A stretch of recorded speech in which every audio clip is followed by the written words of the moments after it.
अस्सलाम वालेकुम दोस्तों, मैं हूं अली जावेद नकवी। अहम मामलात में हुकूमत के वज़ीरों और मशीरों में लड़ाई शुरू हो गई है। इख्तलाफात शदीद से शदीद तर होते जा रहे हैं। मैं आपको एक वाक़या सुनाता हूं, उसके बाद आगे बात करेंगे। आपको कुछ उससे अंदाज़ा भी लगाइएगा। ये गालिबन जनवरी 2001 की बात है। लाहौर के अवारी होटल में सऊदी अरब के वज़रा और साबिक सदर जनरल परवेज़ मुशर्रफ एक तकरीब में मौजूद थे। मैं उस वक्त रोज़नामा नवाबत लाहौर में रिपोर्टर था। साबिक सदर जनरल परवेज़ मुशर्रफ जाने लगे तकरीब से, तो गुलूकारा नूर जहां की बेटी जिल्ले हुमा ने उन्हें रोक लिया। इससे 10-15 दिन पहले मैडम नूर जहां का इंतकाल हुआ था। जनरल मुशर्रफ सिक्योरिटी वजूहात की वजह से अमूमन रुकते नहीं थे, फंक्शन से निकलते और सीधे गाड़ी में बैठ कर अपने प्रोटोकॉल के साथ रवाना हो जाते थे। जिले हुमा को देख कर रुके। उन्होंने जिले हुमा से मैडम नूर जहां के इंतकाल पर इज़हार अफसोस किया और पूछा कि वो उनके लिए क्या कर सकते हैं। जिले हुमा से कोई बात ना बनी, बहरहाल कहने लगी कि किसी सड़क का नाम मैडम नूर जहां के नाम पर रख दें। जनरल परवेज़ मुशर्रफ ने उनकी बात मान ली। उस वक्त मैंने मौका जानकर जनरल मुशर्रफ से सवाल और जवाब शुरू कर दिए। मेरा कहना था कि जो मुझे याद है कि आपने करप्ट लोगों के एहतसाब और उन्हें लटकाने का नारा लगाया था, लेकिन किसी के खिलाफ कोई कार्रवाई नहीं हो रही। जिस पर जनरल परवेज़ मुशर्रफ ने जवाब दिया, अगर बेरहमाना एहतसाब शुरू किया तो सारे सनतकार और सरमायाकार मुल्क से भाग जाएंगे। पाकिस्तान की मुआशी मुश्किलात बढ़ जाएंगी। इस वक्त ऐसे हालात नहीं हैं। वज़ीर आज़म इमरान खान ने भी बेरहमाना एहतसाब का नारा लगाया था और हमें यकीन था एहतसाब होगा, लेकिन अब खबरें हैं कि वो सरमायाकारों और सनतकारों की जानिब से सर्दमोरी और सरमायाकारी ना होने की वजह से परेशान है। मुल्क की तरक्की की रफ्तार रुक गई है। अब नई खबर यह है कि हुकूमत ने नैब के पर काटने की तैयारियां कर ली हैं, दांत निकाल दिए हैं और जहर खत्म किया जा रहा है। आज दोपहर एक मसवदा मीडिया के सामने आया जिसमें बताया गया कि चेयरमैन नैब से मुल्जमान की गिरफ्तारी का इख्तियार वापस ले लिया गया है। 50 करोड़ रुपए से कम की करप्शन पर नैब कार्रवाई नहीं कर सकेगा, यानी शायद 49 करोड़ की आप करप्शन कर लें। 5 साल से जायद पुराने खाते भी नहीं खोले जा सकेंगे। नैब तरमीमी ऑर्डिनेंस 2020 का मसवदा वजीर आजम को भिजवा दिया गया है। अभी ये खबरें चल ही रही थी कि वफाकी वजीर कानून फरोग नसीम और वजारत कानून के जराए ने इस खबर की तरदीद कर दी और कहा कि नैब तरमीमी ऑर्डिनेंस का ये मसवदा जाली है। फरोग नसीम ने मीडिया को बताया कि तरमीमी ऑर्डिनेंस अभी तैयार किया जा रहा है, वजीर आजम को तो भेजा ही नहीं गया। अब कहा जा रहा है, खबरें आ रही हैं कि हुकूमत के अंदर ही वज़रा के 2 ग्रुप बन गए, मुख्तलिफ लॉबियां काम कर रही हैं। एक ग्रुप चाहता है कि एहतसाब अब करने की बजाय सरमायाकारों और सनतकारों का एतमाद बहाल किया जाए, जबकि दूसरा ग्रुप सख्त एहतसाब चाहता है।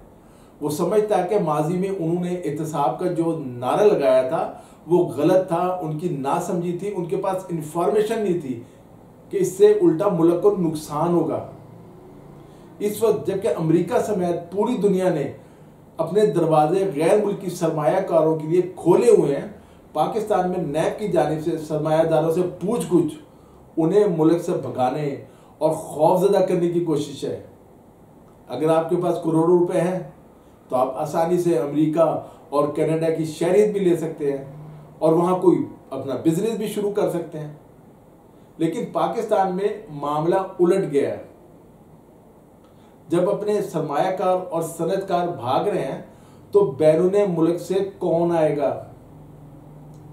वजीर आजम इमरान खान को भी अंदाजा हो गया है, इसीलिए रियल एस्टेट में सरमायाकारी करने वालों को पुरकशिश मराहत दी गई हैं।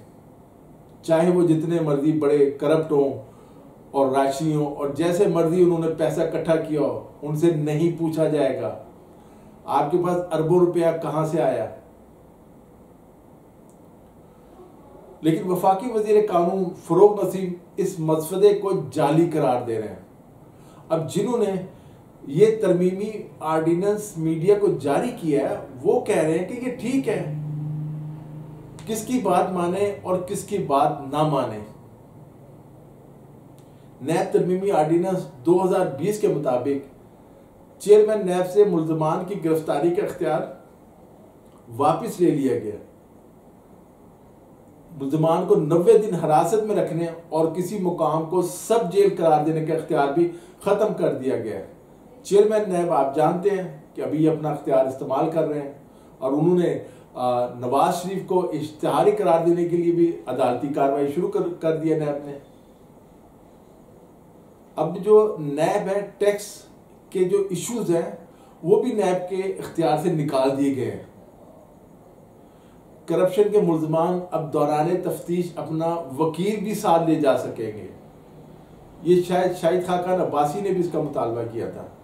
अब नैब किसी गुमनाम शिकायत पर कार्रवाई का इख्तियार उसका ख़त्म कर दिया गया। अब कार्रवाई नहीं कर सकेगा क्योंकि कोई गुमनाम उसे लेटर आ जाता है, ख़त आ जाता है। इसके साथ ही जो मुंतखब नुमाइंदे उनका ट्रायल जो होगा उनके अपने सूबे में होगा। ये आसिफ अली जरदारी साहब का मुतालबा था और वो मुल्जमान जो प्ली बारगेन भी कर सकेंगे, जबकि रज़ाकाराना तौर पे जो रकम की वापसी के बाद सिर्फ 5 साल की नाअहली होगी।